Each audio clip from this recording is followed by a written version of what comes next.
about Alec Baldwin. Right, and we're talking, of course, about the Rust movie where someone was killed. I believe a camera person was killed because there was a round in a gun that everyone thought was a prop gun kind of thing.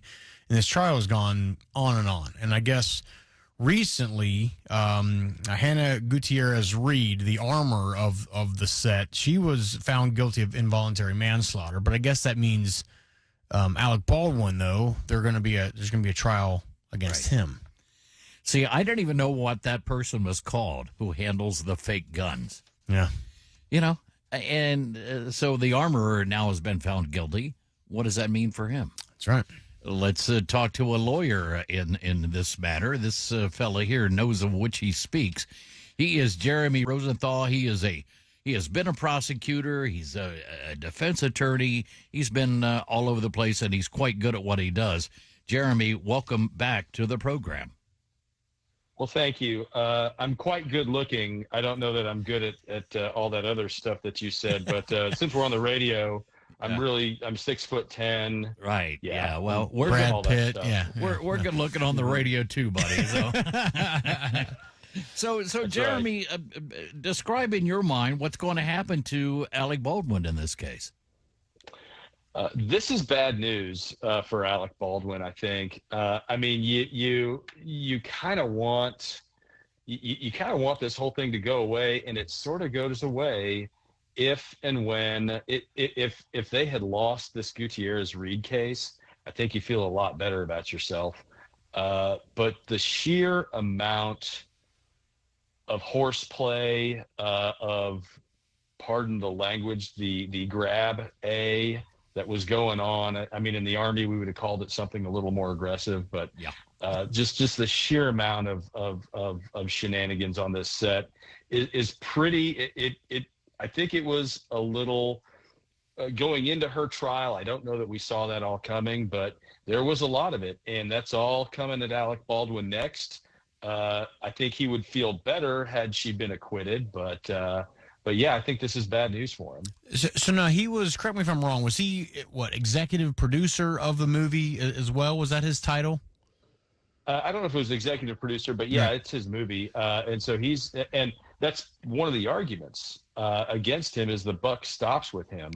But beyond that, they had camera takes with him shooting off rounds, even though they were their dummy rounds. He's shooting them off after they're saying cut. So he's kind of in the mix of all this stuff. There's a picture of this lady.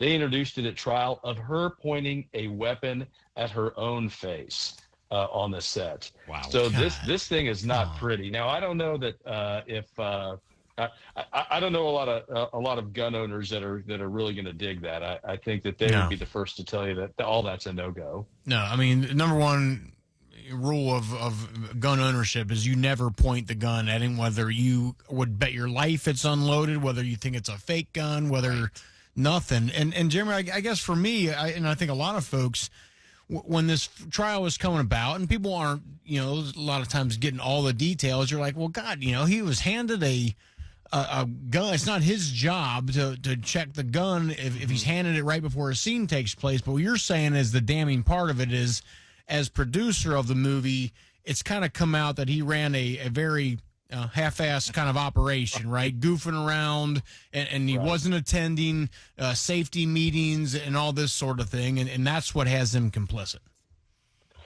That, and I think the testimony about the scene itself, where she got shot. Did he go off script in that instance when he's pulling the weapon out? They're kind of indicating that maybe he did. So, and then you've got the whole thing with whether or not he pulled the trigger. He didn't pull the trigger. We have competing tests that show that that no, this couldn't have happened. Yes, it did. But I'll tell you, I mean, his legal team. I think, let's be clear. First off, his legal team's going to have probably a little more talent than Miss Gutierrez had. He's got a few more resources, and to put it, and you guys, I think you guys know this. The Texas Rangers are the baseball world champions. That you guys, Of course. Oh yeah, saw that. we Okay. get back to that, Jeremy. So- Thank you, buddy. Yeah. Thanks for that update uh, reminder. If Nolan Ryan will take a good Ranger, if you're second at bat against him, you will have already seen all the pitches, right? So Alec Baldwin got to see the first pitch. He got to see what the prosecutor's going to bring. That's a bit of an advantage for him. But, man, I think he would have felt a lot better if this was a not guilty verdict. In fact, you could even see this whole thing going away if they had lost her case, because her case would be sort of harder than his.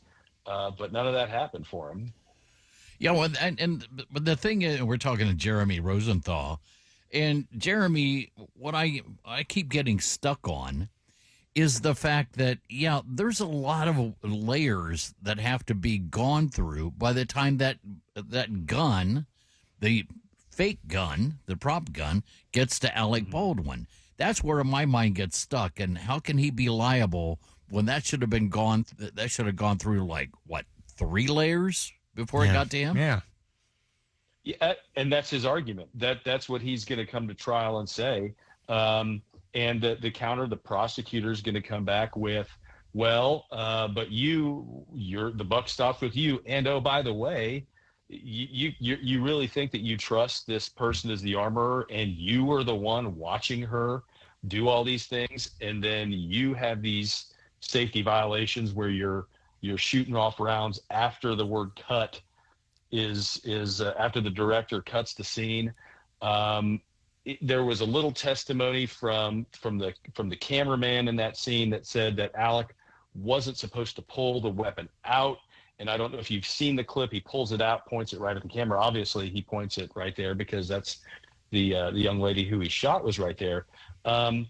So they're going to try to bring it back there. But that's the argument that they make, is that, look, I mean, all these other layers, all these other safeguards failed first. And I don't think anybody thinks for a second that Alec Baldwin wanted to shoot this person. I don't think that anybody thinks that he was driving 100 miles an hour down the interstate and just took his hands off the wheels.